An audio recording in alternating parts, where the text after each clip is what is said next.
What is going on, guys? I'm finally back. It's been a minute since I've uploaded a video, and not even gonna make any excuses for it. I was just doing a really bad job of getting around to finally uploading. I had a couple uh, uh, concepts that I already had outlined and written for the next videos, for the next couple videos I was gonna do, but I just never got around to recording them. But I couldn't pass up the opportunity to talk about UFC 311 just because I was so excited for this fight. And I mean, it was an absolutely amazing card. I really enjoyed it. Um, I was very surprised to see some of the results of the fights on the main card, particularly, and even on some of the undercard fights that I saw as well. So I'll kind of be getting into that. But yeah, I just got it pulled up right here, and I guess first I'm just gonna go over the main card fights. So in my recent video, when I was doing my predictions for UFC 311, how I thought it was going to go, I thought that Kevin Holland was going to win. Or, not necessarily. I wanted Kevin Holland to win, but I remember I had mentioned that I thought Renier de Ritter was probably going to beat him, and that Kevin Holland was likely going to be treated like fodder for RDR. And that's exactly what happened. Kevin Holland just walked into the octagon, and he didn't look like he knew what he was doing at all. It was honestly kind of embarrassing. He really looked like he was only in it for the money, and Renier de Ritter didn't even look that crazy either. He looked like a very mediocre fighter, but Kevin Holland was just that much less invested in the fight than RDR was. So it was a bit disappointing, but on the bright side, Kevin Holland fighting this guy wasn't the main reason that I tapped into this main card anyway, so it wasn't too big of a deal. But the next fight, this one was awesome. This was Jelton Almeida and Sergey Spivak, and I wasn't particularly looking forward to this fight just because originally this was supposed to be the fight between Beneil Dariush and Moicano, and that fight got canceled sadly, and I was really upset about that. And I'm happy for Moicano that he got the title shot, but regardless, I really wanted to see that fight between Beneil Dariush and Moicano, and things didn't work out that way sadly. But it is what it is. And instead, we got this fight by Jelton Almeida and Sergey. And I think they both looked pretty solid in the first round. Like, they were both fighting pretty well for the most part. And then I don't even remember exactly how the fight went. I just remember being entertained by it, quite frankly. I wasn't super interested in this fight. But it was cool to see Jelton work on the feet.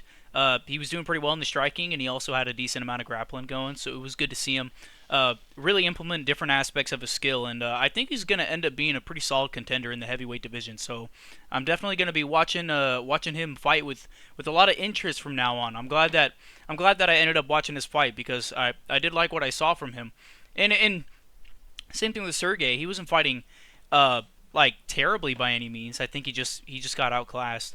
As simple as that. He just got bested by Jelton.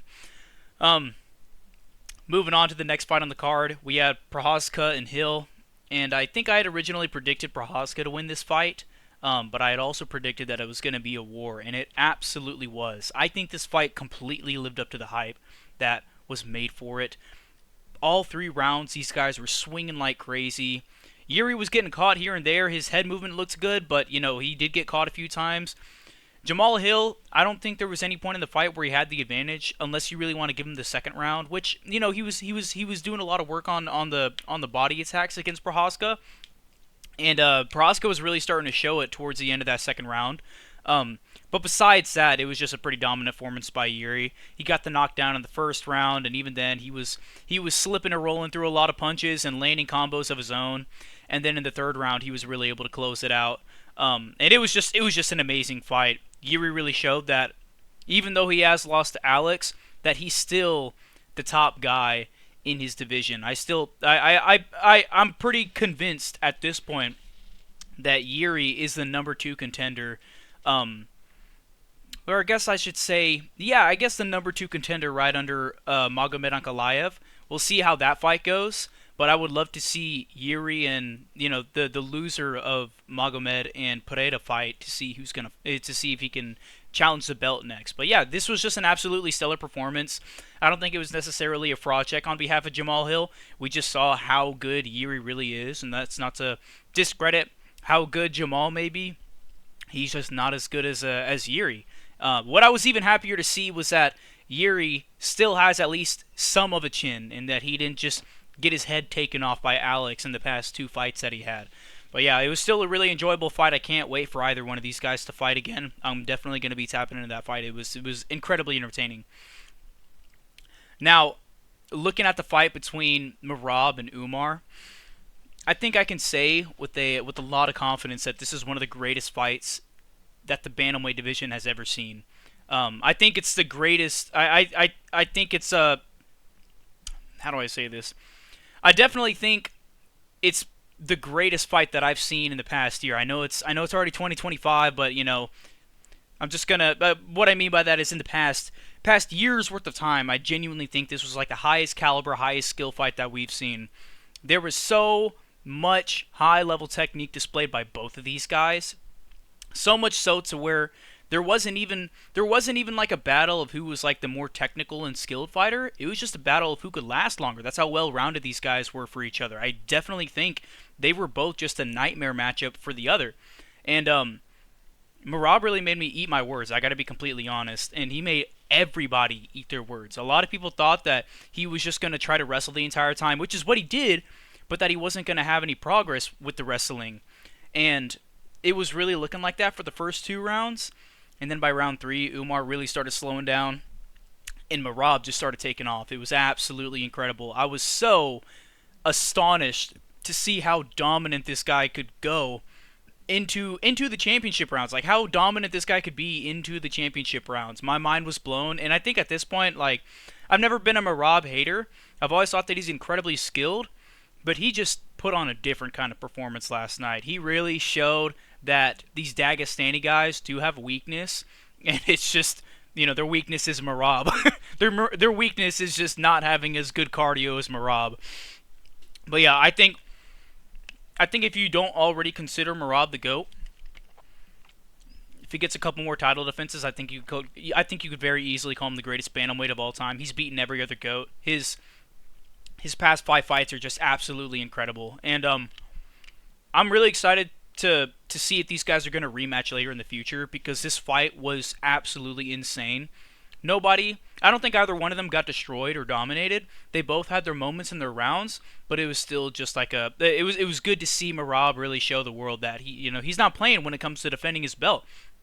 And he was able to back up every word that he spoke with the way that he fought that night. So yeah, it was a stellar performance. I think it was the fight of the night. It was awesome. I'd love to see it again. But yeah, and then moving on to the main card. I don't think anybody's surprised how this went. I remember when I first heard that that Armand backed out of the fight to a back injury or whatever. I was hanging out with some buddies of mine, and I was visibly frustrated. And one of my friends, he also watches these main cards with me every now and then. He's like, "Oh, so Armand backed out and he's fighting Moicano. How do you think the fight's gonna go?" And I said, "I think he's gonna get subbed in the first round." And that's exactly what happened. It's not like Moicano just got absolutely dominated. He didn't get mounted and then just ground and pounded for a couple minutes straight. It was very honestly, I think this was a win for Moicano, because he got the the social credit and the like the fan credit of stepping up to a fight on a 24-hour notice, especially against one of the best fighters in the world. I think Islam is the greatest fighter of all time at this point. I really don't think there's too much to dispute that. He's at the very least the best lightweight of all time. But I don't have any issue calling him the greatest fighter of all time anymore. But yeah, so Moicano really got points for that, and on top of that, he didn't really take a lot of damage. All that happened was he just got submitted. He had a nice knockdown on Makhachev, and then right after that knockdown, Makhachev decided to stop playing around on the feet and just just sub him. But regardless, I think both these guys really won off this fight. Moicano got the paycheck. He didn't sustain any serious injury, so he's going to be able to fight again, and I'd say the next 3 months if he's really ambitious and really wants to. But yeah, I mean, all things considered, I think Islam has really established himself as one of the greatest fighters of all time. There's not a lot to dispute that. I don't know if he's going to stay at lightweight. I kind of hope they do, and they don't give Armand too hard of a time for backing out of the fight. And I know that a lot of people would have an issue with that because if Armand was any other fighter, he'd have to fight 2, 3 more guys just to get another title shot. But just considering there's nobody else to contend him in the lightweight division, he might just have a certain privilege that Dana might, give him a pass to fight Armand, to fight Islam whenever they're both ready for it, without Armand having to fight additional fighters that are next in line for contendership. Yeah, but I still really want to see those guys fight. I'm really excited to see how that fight goes. But as far as this card is concerned, it was stellar. I really enjoyed watching the fight. And you know what? I wanted to mention one more thing. The only undercard fight that I was really paying any attention to was Peyton Talbot's fight, and that was an embarrassing fight. He really got fraud checked, and I guess he really got showed that being a zesty fighter isn't really gonna make you a great fighter. So hopefully he gets a little bit more serious in the gym and he actually starts practicing some takedown defense. Hopefully he can develop that area of his game, or either that or just be more of an elite striker. But if he doesn't improve in some way, he's never gonna sniff the rankings ever. But yeah, I mean, this card was awesome. I'm excited for UFC 312. I'll do a video about it pretty soon in the future, so stay tuned for that. I really appreciate you guys watching. But yeah, I just wanted to pop on and talk to you about this real quick. But yeah, y'all have a good day. Go ahead and leave a like, leave a comment if you can, subscribe, whatever. I'd really appreciate all that stuff. That'd be so great. But yeah, thanks for watching the video.